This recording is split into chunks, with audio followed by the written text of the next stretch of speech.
Okay, so picture this. A perfectly clear day, sun blazing, maybe a few fluffy clouds drifting by, and then poof, a whole squadron of military planes just vanishes off the radar. No distress call, nothing. Or imagine a massive cargo ship, hundreds of feet long, found sailing aimlessly. Sails set. A meal still warm on the table, but not a single soul on board. Sounds like something straight out of a horror movie, right? But these are the kinds of stories that have been swirling around one particular patch of ocean for centuries. A place most people know by its rather ominous name, the Bermuda Triangle. It's this weirdly shaped area, generally marked out between Miami, Florida, San Juan, Puerto Rico, and the island of Bermuda itself. And honestly, it's become the superstar of unexplained disappearances. We're talking ships, planes, countless lives seemingly swallowed by the sea or plucked from the sky, often without a trace. It's the kind of mystery that just digs its claws into your brain and makes you wonder, what in the world is going on out there? Is it just a string of terrible coincidences?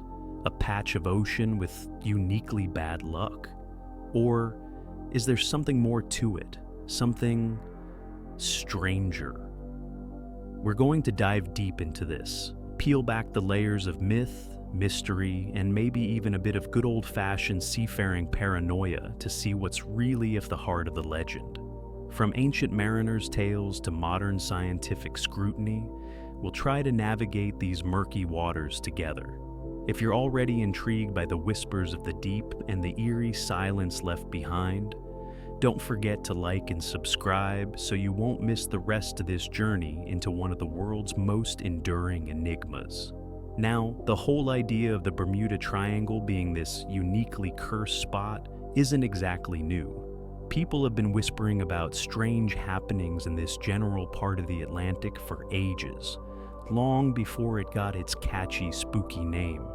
Even Christopher Columbus, way back in 1492 on his first voyage to the New World, jotted down some pretty weird stuff in his ship's log as he sailed through the Sargasso Sea, which overlaps a bit with the triangle. He talked about his compass going haywire, acting erratically, which must have been terrifying for sailors relying on it for, not getting completely lost. He also reported seeing a great flame of fire crash into the ocean one night, and strange lights appearing in the distance a few weeks later. Now, modern folks might say, okay, compass issues near the poles or magnetic anomalies are a thing, and that flame could have been a meteor and the lights, maybe just native fires on shore. But back then, to sailors in tiny wooden ships, far from home, in totally uncharted waters, that's pure grade A spooky stuff. It's the kind of thing that plants a seed of, this place is different in the collective maritime mind. These weren't tales of monsters, not yet anyway, but more of a sense that the natural laws themselves were a bit wobbly in this region. The Sargasso Sea itself already had a bit of a reputation, even before Columbus. It's this huge calm patch of ocean, known for its thick mats of sargassum seaweed, which could trap sailing ships for weeks if the winds died down. Imagine being stuck, food and water dwindling, surrounded by nothing but endless seaweed and an unnervingly still ocean. That alone is nightmare fuel, and it probably contributed to the area feeling a bit cursed, or at least profoundly unlucky. So even in these very early days, you can see the foundations being laid for a legend. It wasn't called the Bermuda Triangle.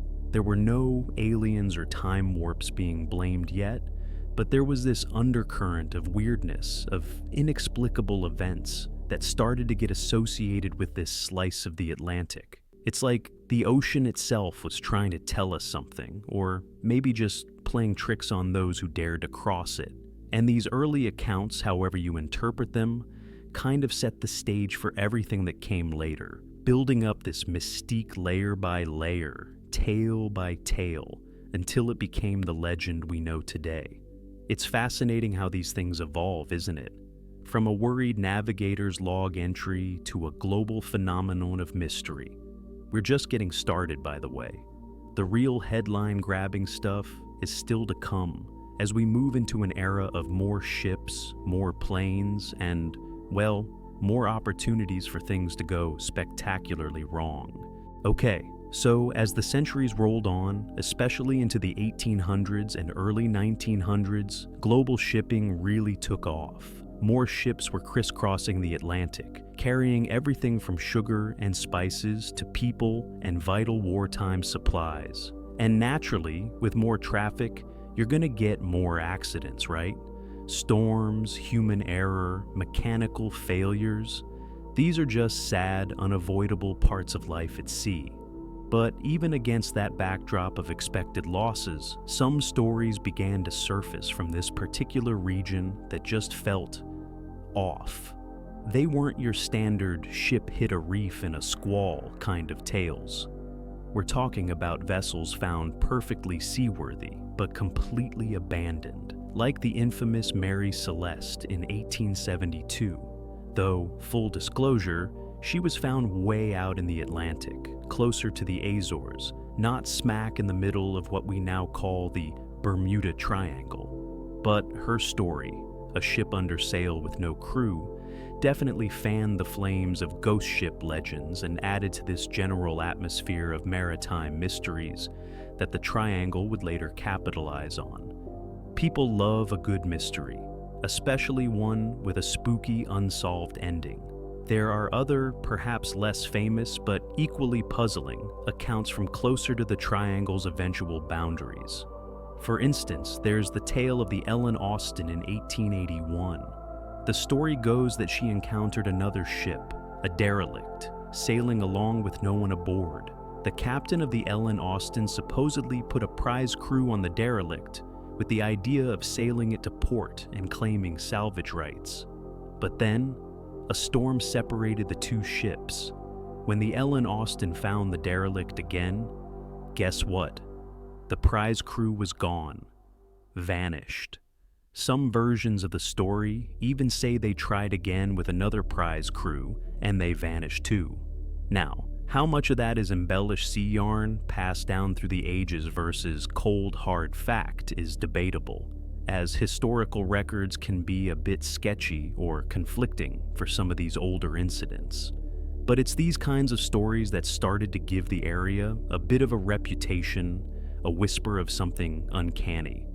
But the incident that really put a massive, unignorable question mark over this patch of ocean, long before anyone called it the Bermuda Triangle, was the disappearance of the USS Cyclops in March 1918.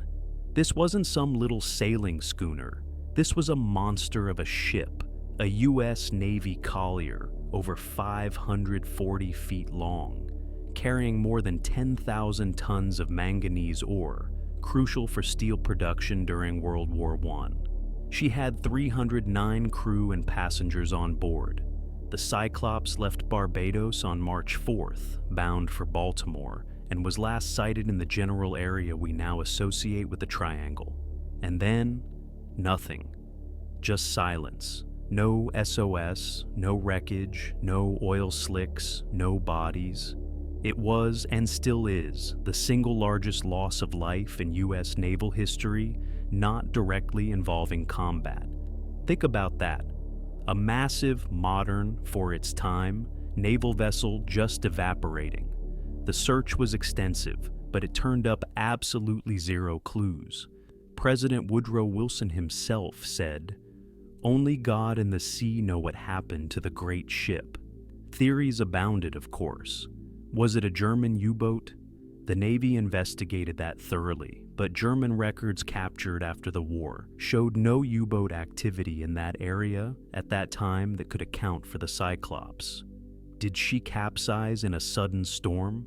Perhaps, but experienced mariners on board should have been able to send some kind of distress signal, and you'd expect some debris from such a huge ship.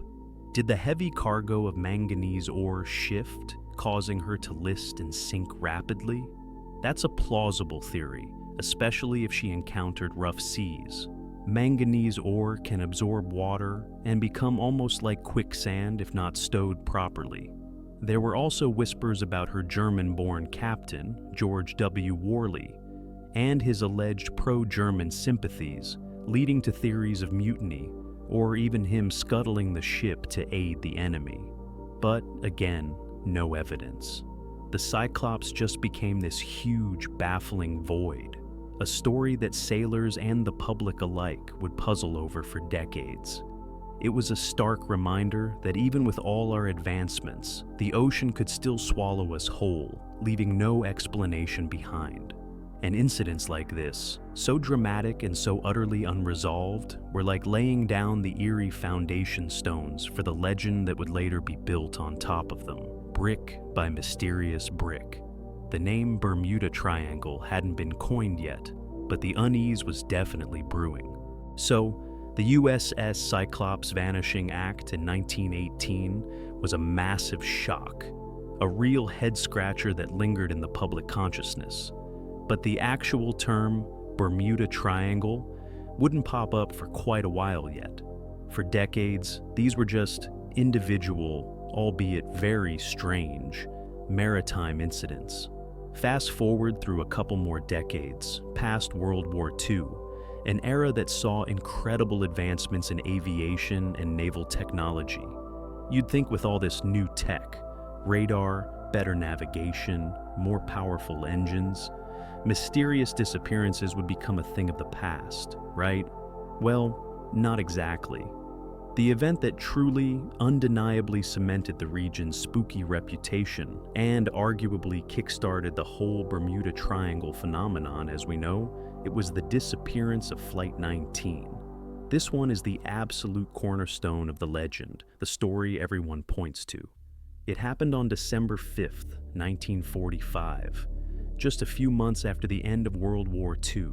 5 TBM Avenger torpedo bombers, these big, rugged U.S. Navy planes, took off from Fort Lauderdale, Florida, for a routine training flight.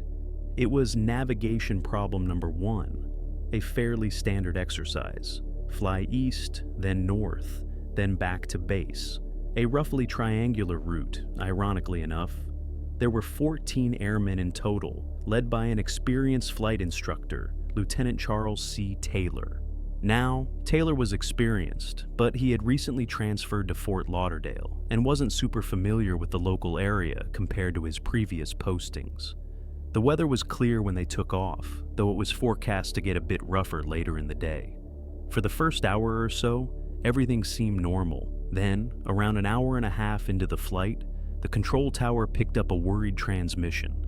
It was Taylor, and he sounded confused. He said his compasses were out, both of them. He thought they were over the Florida Keys, which was way off course. They should have been well out over the Atlantic, east of Florida. The tower tried to guide him, but the radio communications were patchy and filled with static. Other members of Flight 19 could be heard in the background, also sounding disoriented. "I don't know where we are," one said. "We must have got lost after that last turn." Imagine their situation, out over the vast, featureless ocean, with dusk approaching, their primary navigation tools failing, and their flight leader, the guy they trusted, also completely lost. The panic must have been slowly, terrifyingly building. Over the next few hours, the tower and other listening posts picked up fragments of their conversations. Taylor kept insisting they were over the Gulf of Mexico, which would have meant they'd somehow flown west over Florida without realizing it, highly unlikely. Or the Keys.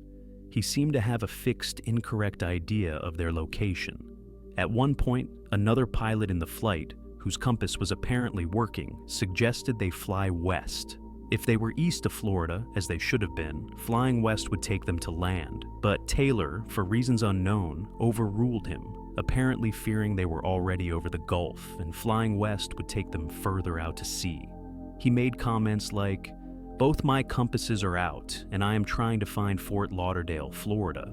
I am over land, but it's broken. I am sure I'm in the Keys, but I don't know how far down." The last clear transmission indicated he was going to try to fly north, hoping to reach land, And then, as fuel ran critically low, he told his men, "All planes close up tight. We'll have to ditch unless landfall. When the first plane drops below 10 gallons, we all go down together." And then, silence. They just vanished. But the story doesn't even end there, because it gets even weirder. A PBM Mariner flying boat, a big search and rescue plane with a crew of 13, was dispatched from Banana River Naval Air Station to look for Flight 19. About 20 minutes after takeoff, the Mariner radioed its position, and then it too disappeared. Completely. No trace. A ship in the area reported seeing a large explosion in the sky around the time and in the location where the Mariner would have been.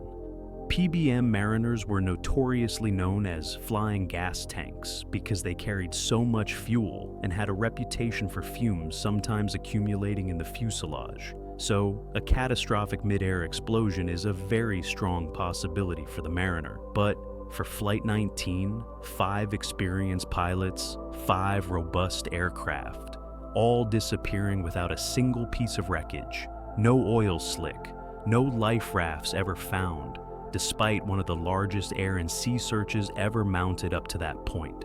The Navy's official report concluded, "Cause unknown." This wasn't some old wooden sailing ship succumbing to a storm.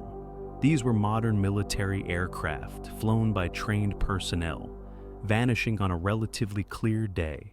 The Flight 19 incident became a sensation, deeply unsettling. It was the mystery that really lit the fuse, making people seriously wonder if there was something profoundly, inexplicably dangerous about this patch of ocean. It was no longer just old sailors' yarns. It was a modern military enigma. And it was this event, more than any other, that would lead to the area getting its infamous name and becoming a household word for unexplained disappearances. The stage was well and truly set for the legend to explode into popular culture, right? So with the Flight 19 disaster fresh in everyone's minds, the idea that something was amiss in this part of the Atlantic really started to take hold, but it still wasn't called the Bermuda Triangle. That catchy, alliterative, and slightly sinister name actually came about a bit later, in the 1960s. The first person to really popularize the term was a writer named Vincent Gaddis. In a 1964 article for Argosy magazine, a pulp publication that loved sensational stories, he coined the phrase, "the deadly Bermuda Triangle." He drew a line from Bermuda to Miami to San Juan, Puerto Rico, and highlighted a string of mysterious disappearances within this zone, including Flight 19 and the USS Cyclops, as well as a few others that had occurred in the intervening years. Gaddis's article basically packaged all these unsettling incidents into one neat, spooky geographical package, and people ate it up. The timing was perfect. The 60s and 70s were a heyday for interest in the paranormal, UFOs, ancient mysteries, all that good stuff. Think Erich von Däniken's Chariots of the Gods, which suggested aliens influenced ancient civilizations. The Bermuda Triangle fit right into that zeitgeist of questioning conventional explanations and looking for more exotic, out-there answers. Gaddis followed up his article with a book in 1965 called Invisible Horizons: True Mysteries of the Sea, which further detailed these strange events. But the real mega boost for the Bermuda Triangle legend came in 1974 with the publication of Charles Berlitz's book, simply titled The Bermuda Triangle. This book was an absolute blockbuster. It sold millions of copies worldwide and was translated into numerous languages. Berlitz, who was already known for his books on languages and ancient civilizations, he was the grandson of the founder of the Berlitz language schools, presented a far more sensational and speculative take than Gaddis. He didn't just list the disappearances. He actively leaned into the most outlandish theories: aliens, time warps, mysterious energy fields, connections to Atlantis, Plato's lost city, which some theorists conveniently place somewhere in the Atlantic. Berlitz's book retold the stories of Flight 19, the Cyclops, and many others, often with a flair for the dramatic and sometimes, as critics would later point out, with a few factual inaccuracies or embellishments. For example, he might describe perfectly calm weather when official reports indicated storms, or omit details that offered more mundane explanations. But his storytelling was undeniably compelling. He painted a picture of a uniquely malevolent patch of ocean, a place where the known laws of physics seemed to break down. He discussed things like electronic fog, compasses spinning wildly, and instruments going haywire, all classic tropes of the Triangle legend. He even recounted tales of pilots reporting time distortion or losing track of significant periods. The book featured maps, eyewitness accounts, some more credible than others, and a general air of, "The authorities don't want you to know the truth." This really resonated with a public that was perhaps growing a bit cynical of official narratives, especially in the post-Watergate era. Suddenly, the Bermuda Triangle wasn't just a maritime curiosity. It was a global phenomenon, a dinner table conversation starter, a source of endless speculation and fascination. Documentaries were made, more books were written, and the image of a ship or plane being suddenly zapped out of existence by some unknown force became deeply ingrained in popular culture. Think about how many times you've seen it referenced in movies, TV shows, even cartoons. It became shorthand for any mysterious disappearance. If something vanished without a trace, someone would inevitably quip, "Maybe it went to the Bermuda Triangle." So it was really this 1-2 punch, Gaddis coining the term and Berlitz popularizing it with a sensational bestseller. That took a collection of disparate, puzzling maritime and aviation incidents and forged them into the Bermuda Triangle, a single, terrifying, and endlessly fascinating enigma. The legend was now fully formed, out in the wild, and ready to capture the imagination of millions, regardless of what the skeptics or scientists might have to say. And oh boy, did the skeptics and scientists have things to say. But we'll get to that. First, let's talk a bit more about some of the other famous cases that often get lumped into the Triangle's mysterious ledger, because Flight 19 and the Cyclops, while the big ones, certainly weren't the only ones that fueled the fire.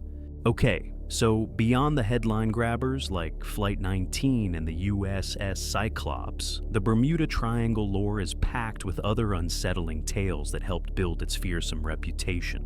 Charles Berlitz and other authors writing in that boom period of triangle fascination dug up, and sometimes perhaps embellished, quite a few of these. One often cited case is the Marine Sulphur Queen, a T-2 tanker ship, a type of vessel that already had a somewhat checkered history due to some structural issues during World War II. This ship, nearly 500 feet long, was carrying a cargo of molten sulfur, which is, hot and not exactly pleasant stuff. She left Beaumont, Texas in February 1963 with 39 crew members bound for Norfolk, Virginia. Her last radio message was on February 4th, placing her near the Florida Keys. And then, like so many others, she just vanished. No distress call, no wreckage found during the initial intensive search, though a life preserver, a name board fragment, and a few other small items were eventually picked up. The Coast Guard investigation concluded that the ship likely suffered a catastrophic event. Theories range from a massive explosion, molten sulfur can produce explosive hydrogen sulfide gas if contaminated with hydrocarbons, to the ship breaking in half due to its known structural weaknesses, especially in rough seas, which were reported in the area around the time she disappeared. Some even suggested the cargo itself might have played a role, perhaps a steam explosion if water got into the molten sulfur tanks. But without the wreck, it's all educated guesswork. The lack of a clear answer, again, fed right into the Triangle narrative. Another classic is the story of the SS Cotopaxi, a tramp steamer that disappeared in November 1925 while en route from Charleston, South Carolina to Havana, Cuba, with a cargo of coal and a crew of 32. She reportedly radioed a distress call on December 1st, saying she was in distress, listing badly, and taking on water during a tropical storm. And then, silence. For decades, her fate was a mystery, another one for the Triangle Tally.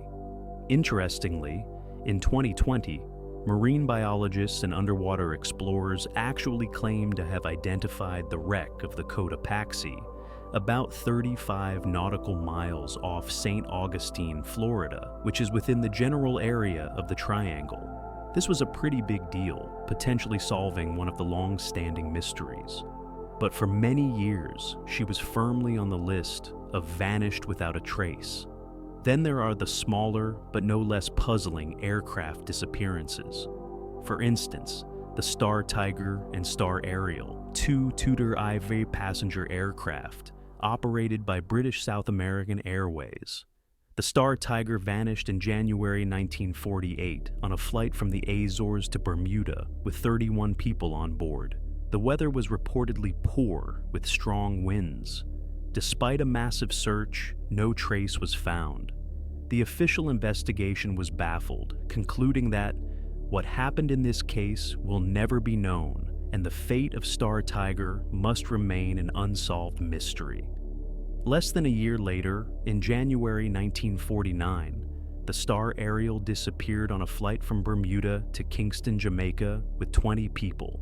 This time, the weather was reported as excellent, and the pilot had made a routine radio call. Then, just gone. Again, no wreckage, no clues. The official report for the Star Ariel was even more unsettling, stating, "Some external cause may have overwhelmed both man and machine, and there is no evidence to suggest what that cause was." That's pretty chilling language for an official report. It practically invites speculation about mysterious forces. There was also the case of a Douglas DC-3 passenger plane that vanished on December 28, 1948, on a flight from San Juan, Puerto Rico, to Miami. It was just 50 miles south of Florida, close to its destination, when it made its last radio contact. 32 people were on board. Again, clear weather, no distress call, no wreckage. It's the sheer number of these incidents, often with the no trace element, that writers like Berlitz really hammered home. He also included stories of yachts found adrift with no one on board, like the Connemara 4 in 1955, or the cabin cruiser Witchcraft, which disappeared on Christmas Eve 1967, with its owner and a passenger just a mile offshore from Miami. They'd radioed the Coast Guard saying they'd hit something, but weren't in immediate danger and needed a tow. When the Coast Guard arrived just 19 minutes later, the boat was gone. No debris, nothing. The area was shallow, only about 30 feet deep, making a swift, complete sinking without a trace highly unusual. So you see, it wasn't just one or two big events. It was this accumulation of stories, each with its own perplexing details, often involving experienced crews, sturdy vessels or aircraft, and sometimes even happening in seemingly good conditions or very close to shore.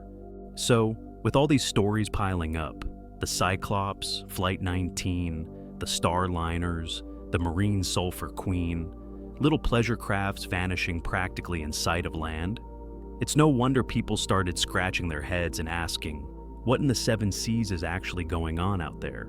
It's one thing for ships to sink in storms or planes to crash due to mechanical failure. That's tragic but understandable.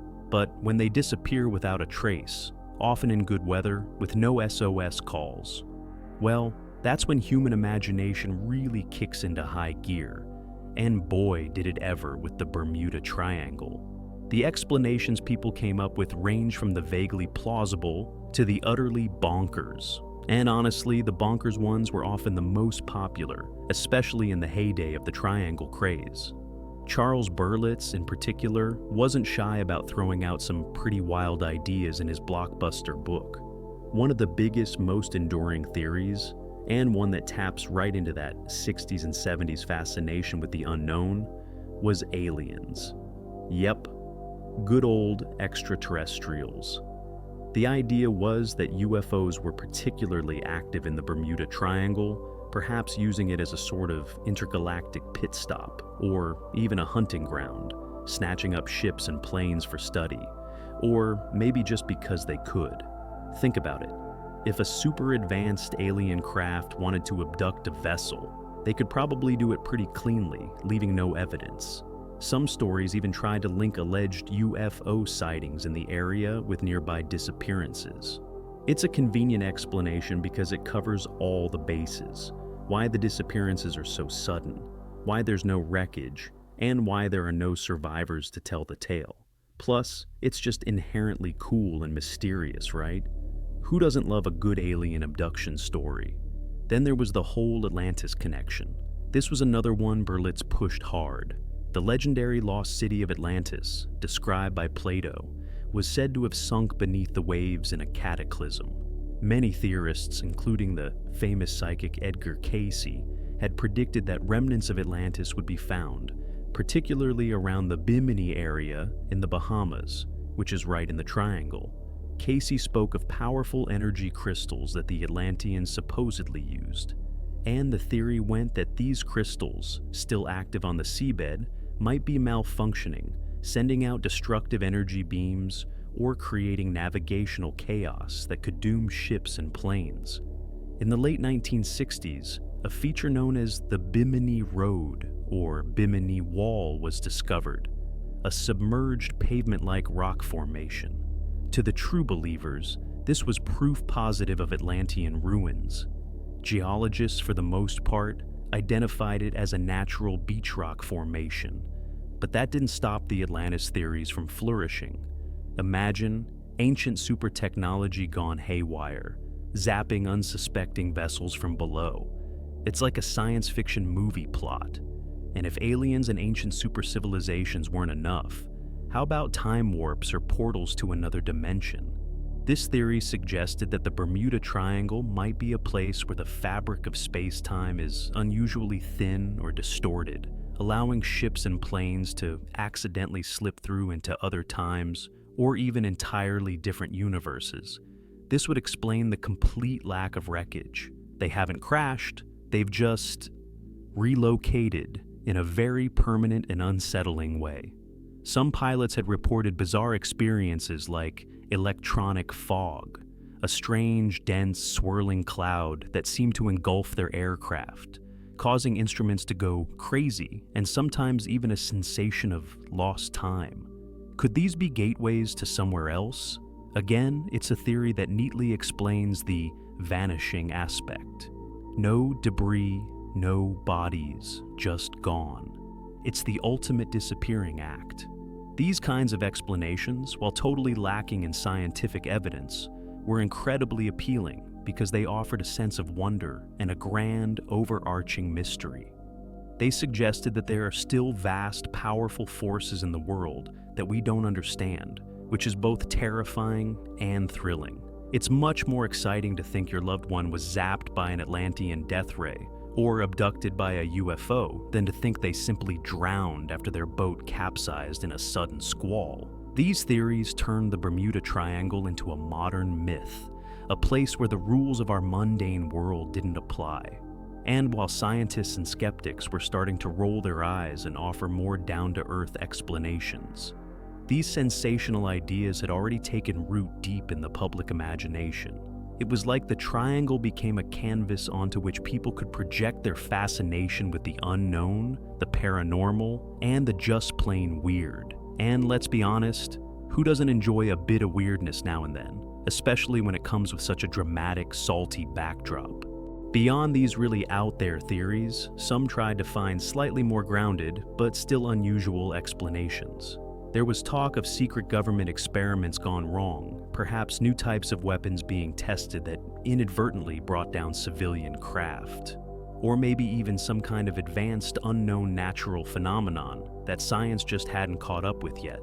The point is, people were desperately trying to find a reason, any reason, that felt as big and mysterious as the disappearances themselves. Standard explanations just didn't seem to cut it for something that had captured the world's imagination so thoroughly. Now, While the alien abduction and Atlantean death ray crowd were having a field day, the scientific community and more skeptical investigators were looking at the Bermuda Triangle with a much cooler, more analytical eye. They started to ask some pretty pointed questions like, is this area really more dangerous than any other heavily trafficked stretch of ocean? Are the disappearances truly unexplainable? Or are we just not looking at all the facts? Or perhaps are some authors conveniently leaving out the less sensational bits? One of an analytical's first lines of attack was to point out the sheer volume of traffic that passes through the Bermuda Triangle. It's a major shipping route for vessels going between Europe, the east coast of the US, and the Gulf of Mexico, as well as the Caribbean and South America. Plus, there's a huge amount of private boat and aircraft traffic, especially from Florida. Think about all the pleasure cruises, fishing trips, and small planes hopping between islands. So, statistically speaking, you'd expect a higher number of accidents and disappearances in a busy area compared to a rarely traveled one, just by sheer probability. It's like saying a busy highway interchange has more accidents than a quiet country lane. Well, of course it does. More vehicles, more chances for something to go wrong.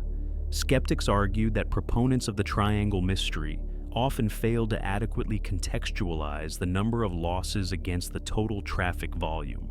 They also started to re-examine the famous cases one by one, often finding that the mystery wasn't quite as impenetrable as the popular books made it out to be.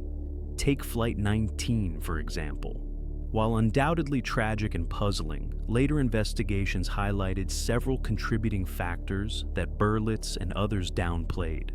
Lieutenant Taylor, the flight leader, while experienced, was new to the area and had reportedly confused his location on previous flights. Some sources suggest he even declined a suggestion from another pilot in the flight to turn west, which would have taken them to Florida. There's also the fact that radio communication was difficult, and the weather, while initially clear, was deteriorating. As for the compasses malfunctioning, this isn't entirely unheard of. Aircraft compasses can be affected by various factors, and if one pilot believes his compass is wrong and becomes disoriented, it can lead to a cascade of bad decisions. And the rescue plane, the PBM Mariner that exploded? As we mentioned, those planes had a known fire hazard. So, while still a terrible loss of life, Flight 19 might be more a case of human error compounded by technical issues and bad weather, rather than a paranormal event. Similarly, with the USS Cyclops, the theory of the manganese ore cargo shifting and causing a rapid capsize, especially if she hit a sudden storm or a rogue wave, is a very plausible maritime explanation. Manganese ore, if not properly stowed or if it gets wet, can become very unstable. Other ships carrying similar cargoes had suffered similar fates. The lack of an SOS could be explained by the suddenness of such an event. No time to get a message out. Even the derelict ships found abandoned weren't always as mysterious as portrayed. The Mary Celeste, often roped into triangle lore, even though she was found far away, had a lifeboat missing, suggesting the crew abandoned ship, perhaps in a panic, thinking it was about to sink, maybe due to fumes from its cargo of denatured alcohol leading them to believe an explosion was imminent, or a faulty-sounding rod making them think they were taking on more water than they were. The crew could have then perished in the lifeboat, so many of the classic triangle tales, when scrutinized, started to look a bit less like inexplicable supernatural events and more like unfortunate but understandable maritime or aviation accidents where the full story just wasn't immediately available, or where some details got lost or twisted in the retelling. Then there's the weather. The Bermuda Triangle region is known for its sudden, violent thunderstorms and hurricanes.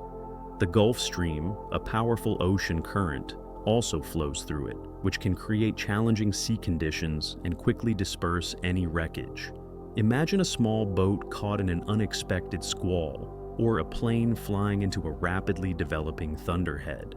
Things can go wrong very, very quickly, and if a vessel sinks in deep water, especially if it breaks up. Finding debris can be like looking for a needle in a continent-sized haystack, especially before the days of GPS and advanced sonar mapping. One of the most prominent skeptics was Larry Kusha, a librarian at Arizona State University. In 1975, he published a book called The Bermuda Triangle Mystery, Solved. Kush meticulously researched the incidents cited by writers like Berlitz, going back to original sources like newspaper reports, official accident investigations, and weather records. His findings were pretty damning for the mystery angle. He concluded that many of the stories were exaggerated, misreported, or based on flimsy evidence. He found instances where ships and planes supposedly vanished in calm seas were actually known to have sailed into major storms. He pointed out that some triangle disappearances actually happened well outside the commonly defined boundaries of the triangle, and in many cases, wreckage was found, or logical explanations were offered by official inquiries. But these details were often omitted by the more sensationalist writers because, well, a solved mystery doesn't sell as many books as an unsolved one. Kush argued that the number of losses in the area wasn't abnormally high relative to the traffic and the often treacherous weather conditions. He basically accused the likes of Berlitz of creating a manufactured mystery. So, the skeptical view is that the Bermuda Triangle is largely a creation of imaginative writers, fueled by selective reporting and a public appetite for the unknown. It's not that bad things don't happen there. They do, just as they happen in any busy ocean area with unpredictable weather. It's just that they're probably not happening because of aliens or ancient crystals. It's a much more mundane, but no less tragic reality of storms, human error, and mechanical failures. Alright, so we've got the wild, aliens and Atlantis theories on one side, and the more grounded, it's just bad weather and bad luck, skeptical view on the other. But what about the stuff that sits kind of in the middle? Are there any genuinely unusual scientific phenomena in the Bermuda Triangle region that could, even if not supernatural, contribute to some of these strange disappearances, or at least explain some of the weird instrument readings and disorientation pilots and sailors have reported? This is where things get really interesting, because the answer is maybe. There are a few scientific theories that have been proposed over the years, some more plausible than others, that try to find a natural, albeit unusual explanation for what might be happening. One of the most talked about scientific theories involves methane hydrates. Now, stick with me here, this is pretty cool. Methane hydrate is basically methane gas, natural gas, trapped inside a crystal structure of ice. There are vast deposits of this stuff on the ocean floor in many parts of the world, including, potentially, within the Bermuda Triangle area, particularly along the continental slopes. The theory goes like this: if there's some kind of geological disturbance, an underwater landslide, a small earthquake, or even just a gradual warming of the seabed, it could cause a large amount of this methane hydrate to become unstable and rapidly turn back into gas. This would release huge bubbles of methane gas that would rise to the surface. And here's the kicker. If a ship happens to be sailing over an area where a massive plume of methane gas is erupting, the density of the water could be reduced so dramatically that the ship would lose buoyancy and sink incredibly quickly, almost like an elevator dropping. It wouldn't just take on water. The water itself wouldn't be able to support it anymore. Poof, straight to the bottom, possibly with no time for a distress call. This could also explain the lack of wreckage, as the ship might sink intact, or the gas could disperse debris. Some researchers have even done lab experiments showing that model ships can indeed be sunk by bubbling gas from below. Could this explain some of the ship disappearances? It's a compelling idea. For aircraft, the theory is a bit more tenuous. Some suggest that if a plane flew through a large cloud of methane gas, it could cause engine failure, methane being less oxygen-rich than air, or even an explosion if the gas ignited. It might also affect altimeters or create other instrument errors. While intriguing, the evidence for methane eruptions being a common or widespread cause of disappearances in the triangle is still debated. Scientists agree that methane hydrate blowouts are a real phenomenon, but whether they occur frequently enough or with enough force in the specific locations of the famous disappearances to be a primary cause is another question. Then there's the magnetic anomaly theory. Remember how Columbus reported his compass acting strangely? The Bermuda Triangle is one of the few places on Earth where true north and magnetic north line up. This means that, for a compass to point to true north, the North Pole, it doesn't need to be corrected for magnetic declination, like it does in most other places. Normally, this shouldn't cause a problem. In fact, it should simplify navigation. However, some have speculated that perhaps there are localized magnetic anomalies on the seabed, areas with unusually strong magnetic fields, that could confuse compasses or even interfere with electronic equipment.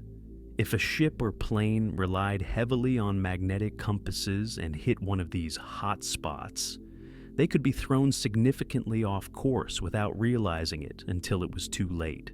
While localized magnetic anomalies do exist in various parts of the world, there's no strong evidence that the Bermuda Triangle has uniquely powerful or widespread anomalies capable of consistently downing vessels.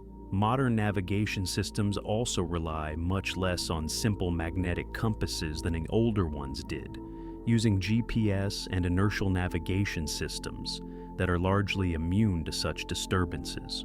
So, while it sounds good, the magnetic vortex idea is probably a bit overblown for most modern incidents, though it might have played a role in older cases where navigation was more rudimentary. Another popular contender is rogue waves.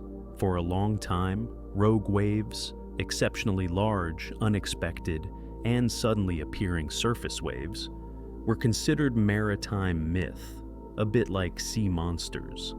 Sailors would tell tales of holes in the sea or walls of water, but scientists were skeptical. However, in recent decades, satellite imagery and better oceanographic measurements have confirmed that rogue waves are very real, and they can occur in any ocean, including the Atlantic. These waves can be incredibly destructive, sometimes reaching heights of 100 feet or more, appearing without warning even in relatively calm seas. A rogue wave could easily overwhelm a large ship, causing it to capsize or break apart with little or no warning. This could certainly explain sudden disappearances and lack of wreckage. The Gulf Stream, which passes through the triangle, is a powerful current that can interact with other weather systems and wave patterns, potentially increasing the likelihood of rogue wave formation in certain conditions. So, rogue waves are a definite possibility for some of the ship losses. What about the electronic fog that some pilots and boaters have reported?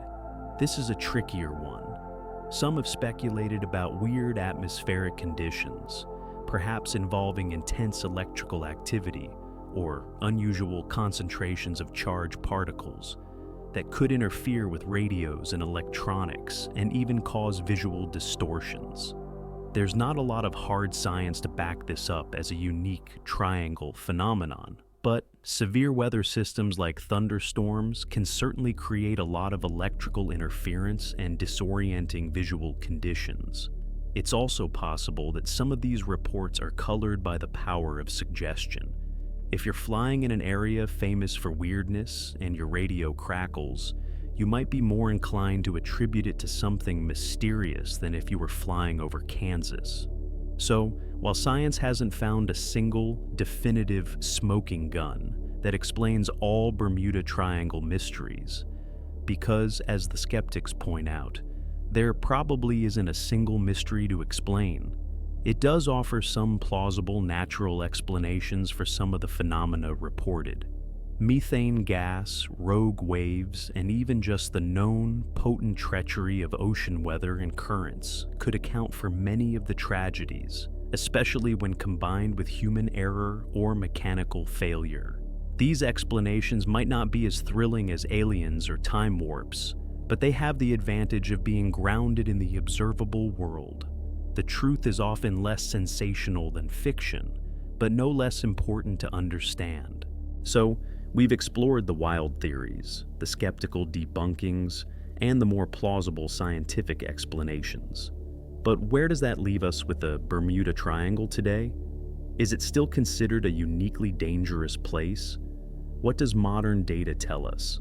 Well, if you ask organizations like the US Coast Guard, NOAA, the National Oceanic and Atmospheric Administration, or major shipping insurers like Lloyd's of London, their official stance is pretty clear.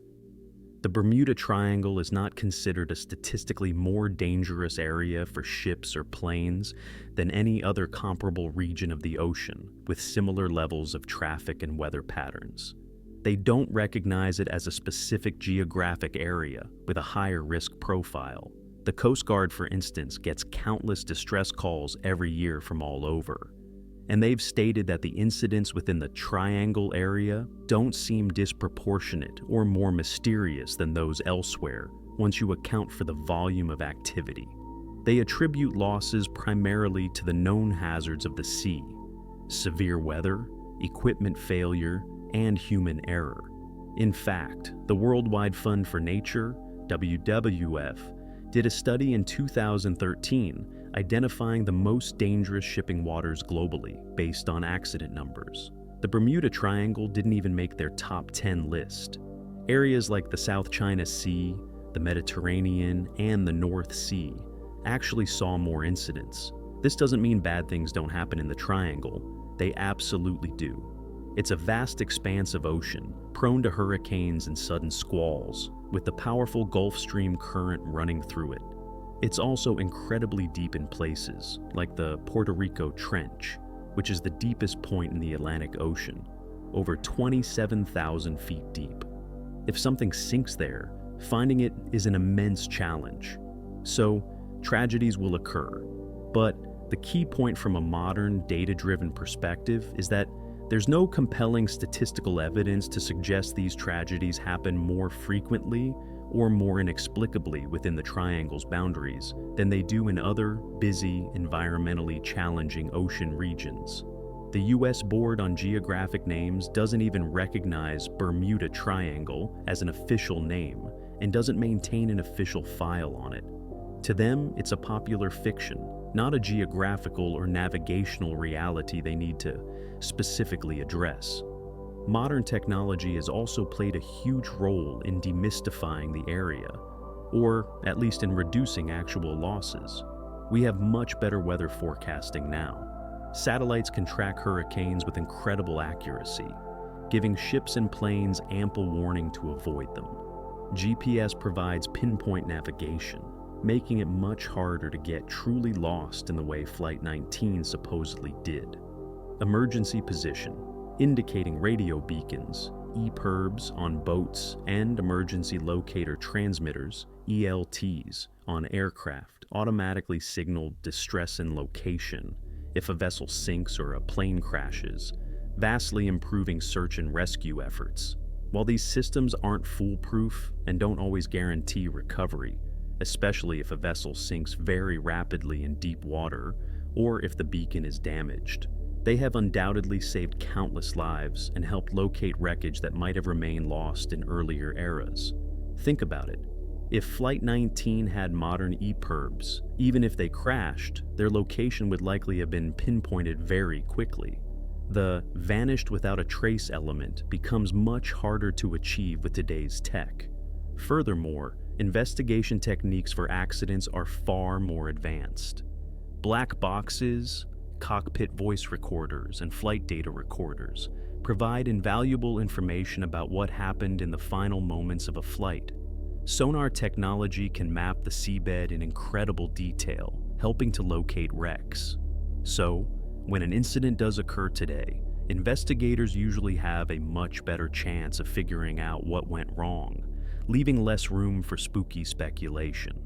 Does this mean all mysteries are solved? Of course not. There will always be incidents at sea or in the air where the exact cause remains elusive, especially if wreckage isn't found or is too fragmented. But the idea of the Bermuda Triangle as a uniquely voracious eater of ships and planes, operating under its own paranormal rules, has largely faded from serious scientific or official consideration. It lives on, powerfully in popular culture, but the daily reality for the thousands of ships and planes that transit the area every year is, for the most part, uneventful, governed by the same principles of physics, meteorology, and human fallibility that apply everywhere else on the planet. The real mystery today might be less about what happens in the triangle and more about why we, as humans, are so captivated by the idea of it. Why do we want there to be a Bermuda Triangle? That's a whole other fascinating rabbit hole to go down, touching on psychology and our collective love for a good unsolved puzzle. The allure of the unknown is a powerful thing, and the Bermuda Triangle has provided a perfect canvas for that allure for generations. Even if the data says, move along, nothing uniquely strange to see here, the legend itself has become a fascinating phenomenon. So, if the modern data and official stances suggest the Bermuda Triangle isn't the uniquely cursed patch of ocean that legend paints it to be, why does the mystery still hold such a powerful grip on our collective imagination? This, to me, is almost as fascinating as the disappearances themselves. It's about human psychology, our love for stories, and perhaps a deep-seated desire for the world to still hold some uncharted, inexplicable corners. Firstly, there's the simple power of a good story. And the Bermuda Triangle offers some cracking good stories. Vanishing planes, crewless ghost ships, frantic last radio calls. It's the stuff of high drama and suspense. Charles Berlitz and Vincent Gaddis were, if nothing else, excellent at packaging these incidents into a compelling, slightly terrifying narrative. Once a story like that takes hold, with such vivid imagery and an air of the unsolved, it's very hard to dislodge it with dry facts and statistics. We're wired for narrative. A well-told tale of mystery will often trump a sober, scientific explanation in the public consciousness, especially if the scientific explanation is complex or, frankly, a bit boring.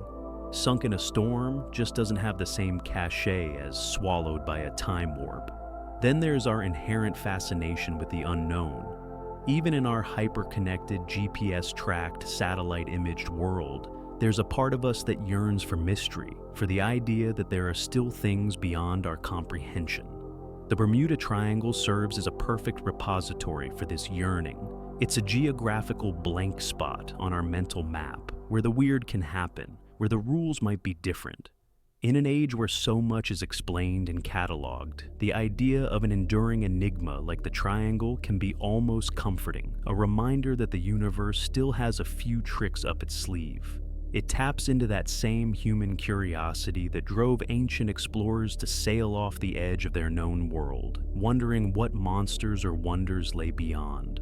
There's also an element of anti-authoritarianism or skepticism towards official explanations.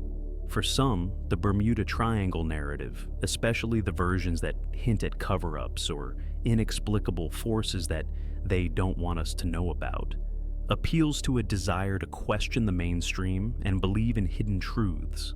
If the government or scientists say, it's just weather, a certain mindset will immediately suspect there's more to the story.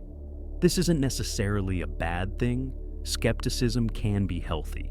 But in the case of the Triangle, it often fuels the more outlandish theories. And let's not forget the role of popular culture. Once the Bermuda Triangle became a best-selling book and a media sensation. In the 1970s, it embedded itself firmly in our cultural DNA. It's been referenced in countless movies, TV shows, Hello, Scooby-Doo episodes, songs, and books. Each reference reinforces the legend, even if it's done humorously.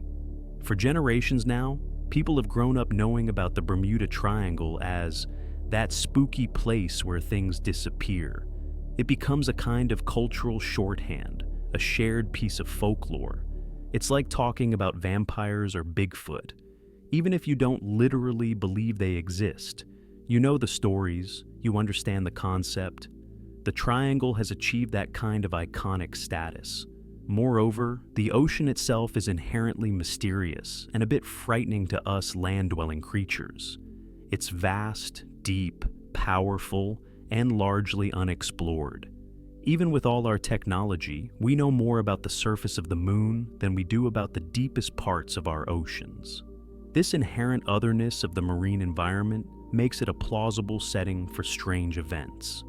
When something disappears into the ocean, it truly disappears in a way that's harder to achieve on land. This adds to the mystique. The psychological concept of confirmation bias also plays a role. Once you believe the Bermuda Triangle is a dangerous, mysterious place, you're more likely to pay attention to and remember stories that confirm that belief, while downplaying or forgetting information that contradicts it. So every new, vaguely unexplained incident in that region gets added to the triangle mental file, reinforcing the legend, even if a more mundane explanation is available, or if similar incidents happen elsewhere without fanfare. Ultimately, the cultural fascination with the Bermuda Triangle might tell us more about ourselves than it does about that particular patch of water. It reflects our love of mystery, our tendency to create narratives to explain the unexplainable, our complex relationship with science and authority, and our enduring awe of the natural world, especially its more untamed aspects. It's a modern myth that serves a human need for wonder, and for the thrilling possibility that not everything in our world is quite as it seems. Even if every single disappearance attributed to the triangle could be definitively explained tomorrow, the legend itself would likely live on, because it's just too good a story to let go of completely. It's become a part of our shared human experience, a testament to our ability to find magic and mystery even in an increasingly rationalized world. And who knows, maybe that's not such a bad thing. A little bit of mystery keeps things interesting, right? So, after sifting through all the spooky stories, the wild theories, the scientific head-scratching, and the sober skeptical takedowns, where does that leave us with our old friend, the Bermuda Triangle? Well, if you're looking for a definitive map-marked zone where ships and planes are gobbled up by aliens or Atlantean superweapons on a regular basis, the overwhelming consensus from people who actually study ocean traffic and safety, the Coast Guard, maritime insurers, oceanographers, is that it just doesn't exist. Statistically, the number of incidents in that patch of the Atlantic isn't really out of whack when you consider how incredibly busy it is with ships and planes, and how prone it is to some genuinely nasty weather, like hurricanes and those sudden, violent thunderstorms that can pop up out of nowhere in tropical regions. The powerful Gulf Stream current also complicates things, as it can quickly disperse wreckage or carry vessels off course. So, the idea of the Bermuda Triangle as a uniquely malevolent entity, a kind of maritime black hole, has been pretty thoroughly debunked by those who deal in facts and figures. Modern navigation, weather forecasting, and emergency beacon technology have also made vanishing without a trace a much harder feat to accomplish than it was in the days of the USS Cyclops, or even Flight 19. Yet, despite all this, the legend of the Bermuda Triangle is alive and kicking, isn't it? You mention it, and people instantly know what you're talking about. It's become this incredible piece of modern folklore, a shorthand for any unexplained disappearance or baffling mystery. Why has it stuck around so stubbornly, even when the evidence for its paranormal powers is so thin? We touched on this, but it bears repeating. It's a fantastic story. It's got all the elements of a great thriller: mystery, danger, the unknown, hints of the supernatural, and pop culture has just run with it. Every time a movie character says, "Where did it go? The Bermuda Triangle?" or a cartoon depicts planes getting zapped by weird rays over a triangular patch of ocean, it reinforces the myth for a new generation. It's self-perpetuating at this point. The actual physical area we call the Bermuda Triangle, that stretch between Florida, Bermuda, and Puerto Rico, is in reality a beautiful, vibrant, and incredibly important part of our planet. It's teeming with marine life, it supports huge tourism industries, and it's a vital corridor for global commerce. Thousands of flights cross it safely every day, and thousands of ships, from massive container vessels to tiny sailboats, navigate its waters without incident. For the vast majority of people who travel through it, the only mystery they encounter is where their sunscreen went or why the rum punch is so strong. The real dangers there are the same dangers you find in many other parts of the ocean. The possibility of sudden storms, the risk of engine failure, the ever-present potential for human error. These are mundane dangers, perhaps, but they are very real and can be just as deadly as any mythical sea monster. So, if the triangle isn't a paranormal hotspot, what's the harm in the legend? Some might argue it trivializes real maritime tragedies by lumping them into a sensationalized narrative. And it's true that behind every Bermuda Triangle disappearance is a story of real people who lost their lives, and real families who were left grieving and often without answers, especially in the older cases. Focusing on aliens or time warps can sometimes overshadow the human cost and the more probable, though often still uncertain, causes. However, you could also argue that the Bermuda Triangle myth serves a kind of cultural purpose. It's a modern cautionary tale, perhaps, a reminder of the power and unpredictability of nature, even in an age of high technology. It keeps alive a sense of wonder and mystery about the world, which isn't necessarily a bad thing. It prompts curiosity and encourages people to look beyond the everyday. And for every person who genuinely believes in the supernatural explanations, there are probably many more who simply enjoy the what if aspect, the thrill of a good mystery. It's a bit like ghost stories around a campfire. You might not believe in ghosts, but the shiver down your spine is still enjoyable.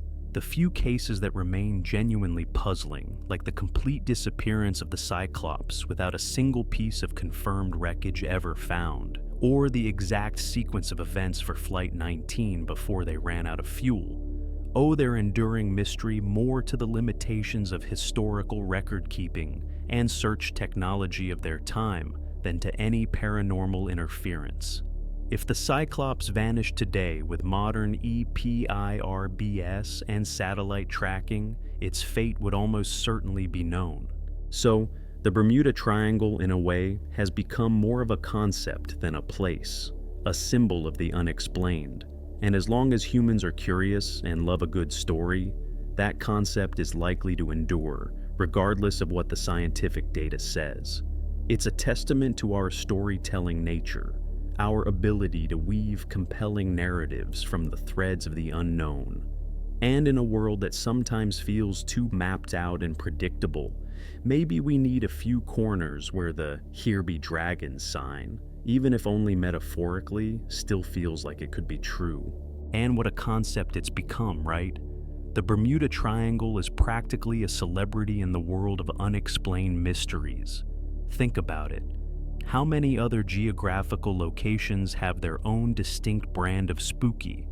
Loch Ness has Nessie, Transylvania has Dracula, Roswell has aliens, but the Bermuda Triangle? It's like an entire genre of maritime and aerial weirdness all by itself, a headliner at the Festival of the Unknown. It spawned countless knockoffs and inspired by stories. You see its influence peppered throughout popular culture, often in the really memorable ways. Remember that iconic scene in Steven Spielberg's Close Encounters of the Third Kind? The lost planes of Flight 19, along with their airmen who haven't aged a day, are suddenly discovered in the middle of the Mojave Desert, apparently deposited there by a UFO. That's pure Bermuda Triangle DNA, given a classic Hollywood twist.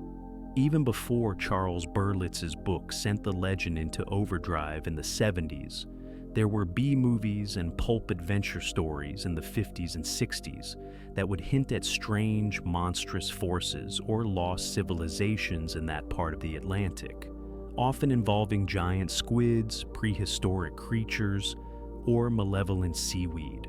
But after Berlitz's bestseller, it was truly open season. Television in particular couldn't get enough of it. Shows like In Search Of, hosted by the wonderfully stoic Leonard Nimoy, dedicated entire episodes to delving into the Triangle's mysteries, lending that cool, authoritative, and slightly spooky, thanks to Spock, vibe to the whole thing. It became a staple of those paranormal documentary series that were so popular, and honestly still are. And it wasn't just limited to supposedly serious investigations. The Triangle popped up constantly in children's cartoons. I definitely recall various Saturday morning cartoon characters getting hopelessly lost there, encountering everything from talking fish and mischievous mermaids to gateways to bizarre alternate dimensions. It became the ultimate go-to plot device if you needed to inject some instant, unexplainable jeopardy or surreal adventure into your storyline. Even in music, you'd find artists referencing it in their lyrics, using it as a metaphor for being lost or entering the unknown. The name itself is just so incredibly evocative. The Devil's Triangle was another early contender, and while that's certainly more overtly menacing, Bermuda Triangle has a certain rhythm, a kind of exotic allure mixed with a subtle hint of danger that just rolls off the tongue. Plus, the very shape, a triangle, has all sorts of mystical and symbolic connotations in various cultures and esoteric beliefs. Is that a coincidence? Almost certainly. But hey, it all adds another layer to the mystique, doesn't it? It's quite amusing when you contrast this fearsome reputation with the day-to-day reality of the region. As we've discussed, the actual area is just ocean. Yes, it's a very busy stretch of ocean, a veritable highway for ships and planes. Yes, it's an ocean that can cook up some truly spectacular and dangerous weather systems, like hurricanes that can churn for days. And yes, it's an ocean with some incredibly deep spots, like the Puerto Rico Trench, where if something does sink, it's going to be extremely difficult, if not impossible, to find. But for the most part, it's simply a vast expanse of water where countless people live, work, and vacation every single day without being zapped by Atlantean crystals or abducted by little green men. Think of all the massive cruise ships that happily steam through the Bermuda Triangle every week, decks packed with tourists slathering on sunscreen, queuing for the buffet, and sipping colorful cocktails, blissfully unaware, or perhaps just unconcerned, that they're sailing through the heart of this legendary zone of doom. Imagine the pilots flying commercial jets high overhead, probably far more worried about air traffic congestion around Miami International or hitting their scheduled arrival time than they are about encountering interdimensional portals or rogue electronic fog. It's a bit like living next door to a house that's famously rumored to be haunted. The locals just mow their lawns and take out the trash, while the curious visitors drive by slowly, hoping to catch a glimpse of a ghostly face in the window. The Triangle has become that globally recognized haunted house for the entire planet. The real genius, and what writers like Berlitz and Gaddis were so adept at, was the art of selective storytelling. They meticulously gathered the genuinely puzzling older cases, the ones where records were incomplete or technology was limited, and strung them together to create a pattern. Then, any new incident that occurred even remotely within that vaguely defined triangular area, regardless of a more plausible explanation, could be framed as, aha, the Bermuda Triangle claims another victim. It's a classic example of confirmation bias shaping a narrative. If a small private plane goes down off the coast of California due to engine trouble in a storm, it's a tragic but understandable accident. If the exact same thing happens off the coast of Florida, well, then it's suddenly, ooh, the mystery of the Bermuda Triangle deepens. You see how easily that perception can be built and reinforced. Once that narrative takes root, fueled by bestsellers and media hype, it becomes incredibly resilient, almost taking on a life of its own. It's almost as if the legend itself refuses to disappear. Indeed, the legend's refusal to disappear is quite something, isn't it? It's like the Bermuda Triangle has its own kind of unsinkable quality in our collective consciousness. Even now, with all the scientific debunking and the clear statistical evidence showing it's no more dangerous than other busy ocean areas, people are still fascinated. You'll still see articles pop up online every so often. New Bermuda Triangle theory emerges, or has the mystery of Flight 19 finally been solved? And these articles always get clicks because we're just hooked on the idea. I think a big part of this enduring fascination comes down to a very human need for wonder and a slight resistance to the idea that everything can be neatly explained away. In a world increasingly dominated by science and data, where algorithms predict our choices and satellites map every inch of the globe, there's a certain romantic appeal to the notion that some mysteries are just too big, too strange, to be fully unraveled. The Bermuda Triangle offers that little pocket of what if. It's a place where, in our imaginations at least, the ordinary rules might not apply. It's also important to remember the psychological impact of a vanishing. When something disappears completely without a trace, it leaves a void that human nature abhors. We want closure. We want explanations. If a ship sinks and wreckage is found, or if a plane crashes and investigators can piece together what happened, it's tragic, but it's understandable. But when something or someone just vanishes, no debris, no bodies, no final message, it's profoundly unsettling. It opens the door to all sorts of speculation because there are no hard facts to constrain the imagination. The Bermuda Triangle became the poster child for these kinds of clean sweep disappearances. Even if, as Larry Kusch pointed out, many of the famous cases weren't quite as traceless as the popular accounts suggested. The "no wreckage ever found" line is incredibly powerful, even if the reality is that finding wreckage in vast, deep oceans, especially before modern technology, was an incredibly difficult task. Think about the Titanic. We knew where it sank, roughly, but it took 73 years to find the wreck. Now, imagine if we didn't know where it sank, and it was a much smaller vessel. The chances of stumbling upon it would be astronomically small. So the no trace element, while a key part of the triangle's mystique, isn't necessarily proof of supernatural forces. It's often a testament to the sheer scale and power of the ocean and the limitations of search efforts in bygone eras. Furthermore, the very act of debunking can sometimes, paradoxically, keep a legend alive. Every time a scientist or a skeptic writes an article explaining away the Bermuda Triangle, it brings the triangle back into the conversation. It's like saying, don't think about a pink elephant. Of course, now you're thinking about a pink elephant. For the true believers, or even just the mystery enthusiasts, the debunking efforts can sometimes be perceived as attempts to cover up the truth or to spoil the fun, which can make them cling to the legend even more tightly. And let's be honest, the mundane explanations, while likely true, are just not as exciting. The ship probably sank due to a combination of cargo instability and encountering a severe, unforecasted localized squall, and the debris was quickly dispersed by the Gulf Stream and sank in very deep water, is a mouthful and doesn't exactly make for a thrilling movie tagline. Lost to the Devil's Triangle has a much better ring to it.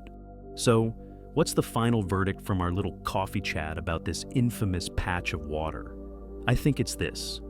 The Bermuda Triangle as a specific paranormal vortex of doom is almost certainly a myth, a captivating story woven from a mixture of real maritime tragedies, selective reporting, human error, bad weather, and a healthy dose of sensationalism. The area itself is real, the marine traffic is real, the potential for storms is real, and tragically, disappearances do happen there, as they do in all major waterways. But there's no credible scientific evidence to suggest it's uniquely cursed, or that unknown forces are at play. However, the legend of the Bermuda Triangle is also very real, and it's a powerful cultural phenomenon. It speaks to our fascination with the unknown, our love of a good mystery, and perhaps our need to believe that the world still holds some secrets. It's become a modern piece of folklore, passed down through books, movies, and word of mouth, likely to intrigue and mystify people for generations to come, regardless of how many times it's solved or debunked. And in a way, that enduring power of the story is its own kind of magic, isn't it? It's a reminder that even in our rational, technological age, the human imagination and its capacity to wonder remains boundless. So next time you hear someone mention the Bermuda Triangle, you'll know the whole sprawling, complicated, and utterly fascinating story behind the name. And who knows, maybe you'll find yourself looking out at the ocean with a little extra glint of what if in your eye. Just don't forget your life jacket and maybe a backup GPS. Okay, so there you have it. The grand, sprawling, often contradictory, and endlessly captivating saga of the Bermuda Triangle, from Columbus's wobbly compass to today's GPS-guided supertankers that sail right through it, mostly without a care in the world, apart from maybe hoping the onboard Wi-Fi is working. It's funny, isn't it? We've spent all this time chatting, peeling back layers of myth, looking at old reports, considering wild theories and sensible explanations. And what we're left with is this fascinating duality. On one hand, you have the actual geographical area, a busy, sometimes stormy, but fundamentally normal part of our planet's oceans, where accidents happen for largely understandable, if tragic, reasons. And on the other, you have this larger-than-life legend, a cultural titan of a mystery that just refuses to quietly fade away. No matter how many scientists or statisticians tell us there's nothing uniquely sinister going on. It's almost like the triangle itself has developed its own gravitational pull in our collective imagination, drawing in stories, fears, and a whole lot of speculation. And perhaps that's the real enduring magic of it all. It's not about whether aliens are really using it as a cosmic drive-through, or if Atlantean crystals are zapping ships from below. It's about what the idea of the Bermuda Triangle represents to us. It's a testament to our enduring love for a good yarn, our fascination with the unexplained, and maybe even a little bit of our desire for the world to still hold pockets of genuine, unfathomable mystery. In an age where almost everything feels like it can be Googled, explained by an algorithm, or seen via satellite, there's something perversely comforting about a place that, at least in popular lore, defies easy answers. It keeps that little spark of what if alive. And sure, we should always approach these things with a healthy dose of skepticism and critical thinking. It's important to distinguish between thrilling fiction and hard facts, especially when real lives and real tragedies are involved. But there's also room to appreciate the sheer storytelling power of a legend like the Bermuda Triangle, to understand why it captured the public's imagination so fiercely, and why it continues to do so. It's a perfect storm of intriguing historical incidents, masterful, if sometimes misleading, storytelling by authors who knew how to tap into the public's appetite for the unknown, and our own innate human tendency to look for patterns and meaning, even in chaos. So, while you're unlikely to get sucked into another dimension on your next Caribbean cruise, the legend itself offers its own kind of journey into the fascinating landscape of human belief and the enduring power of myth. It's been quite the dive, hasn't it? From eerie lights in the 15th century to modern-day debunkings. Hopefully, this whole long chat has shed a bit of light on one of the world's most famous mysteries, or at least given you plenty to think about the next time you hear that famous, slightly ominous name. Who knows what the next great global mystery will be, but you can bet that as long as there are unexplained events and a human desire to tell stories about them, legends like the Bermuda Triangle will continue to capture our imaginations. It's just the way we're wired, I suppose. Thanks for sticking with me through all of that. It was a lot to cover. Now, how about another coffee? My treat.